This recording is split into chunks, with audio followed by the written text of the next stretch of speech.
ವೀಕ್ಷಕರೇ, 100 ಜನ ಅಪರಾಧಿಗಳಿಗೂ ಶಿಕ್ಷೆ ಆಗಿಲ್ಲ ಅಂದ್ರೂ ಪರವಾಗಿಲ್ಲ. ಆದ್ರೆ ಒಬ್ಬ ನಿರಪರಾಧಿಗೆ ಶಿಕ್ಷೆಯಾದ್ರೆ ಅದಕ್ಕಿಂತ ದೊಡ್ಡ ತಪ್ಪು ಬೇರೊಂದಿಲ್ಲ ಅಂತ ನ್ಯಾಯಾಲಯ ಕೂಡ ಹೇಳುತ್ತದೆ. ಹಾಗಾಗಿ ನಟ ಡಿ ಬಾಸ್ ದರ್ಶನ್ ಅವರು ಕೊಲೆ ಮಾಡಿದ್ದಾರೆ ಎನ್ನಲಾಗುತ್ತಿರುವ ರೇಣುಕಾಸ್ವಾಮಿ ಕೇಸನ್ನ ಸರಿಯಾದ ರೀತಿಯಲ್ಲಿ ತನಿಖೆ ಮಾಡಬೇಕು.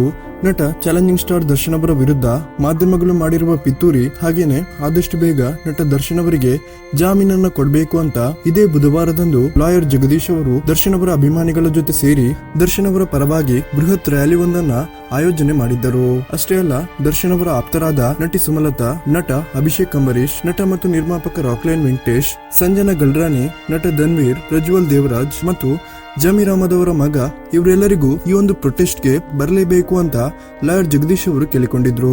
ದರ್ಶನ್ ಅವರಿಗೆ ತುಂಬಾನೇ ಆಪ್ತರಾಗಿರುವ ಇವರೆಲ್ಲರೂ ಕೂಡ ದರ್ಶನ್ ಅವರಿಂದ ಒಂದಲ್ಲ ಒಂದು ಸಹಾಯವನ್ನ ಕೂಡ ಪಡೆದುಕೊಂಡಿದ್ದಾರೆ. ಹಾಗಾಗಿ ಸುಮಾರು 5,000 ದರ್ಶನ್ ಅಭಿಮಾನಿಗಳು ಸೇರುತ್ತಿರುವ ಈ ಒಂದು ಜಾಗಕ್ಕೆ ನೀವು ಕೂಡ ಬರಲೇಬೇಕು ಅಂತ ಜಗದೀಶ್ ಅವರು ಕೇಳಿಕೊಂಡಿದ್ರು ಕೂಡ ಇವರು ಯಾರು ಕೂಡ ಬಂದಿರಲಿಲ್ಲ.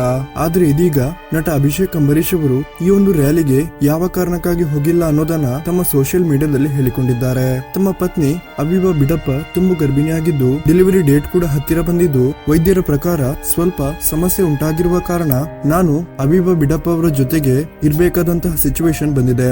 ಹಾಗಾಗಿ ಈ ಒಂದು ರ್ಯಾಲಿಗೆ ಬರೋದಿಕ್ಕೆ ಆಗಿಲ್ಲ ಅಂತ ಬೇಸರವನ್ನ ನಟ ಅಭಿಷೇಕ್ ಅಂಬರೀಶ್ ಅವರು ತಮ್ಮ ಟ್ವಿಟರ್ ಖಾತೆಯಲ್ಲಿ ಹೇಳಿಕೊಂಡಿದ್ದಾರೆ.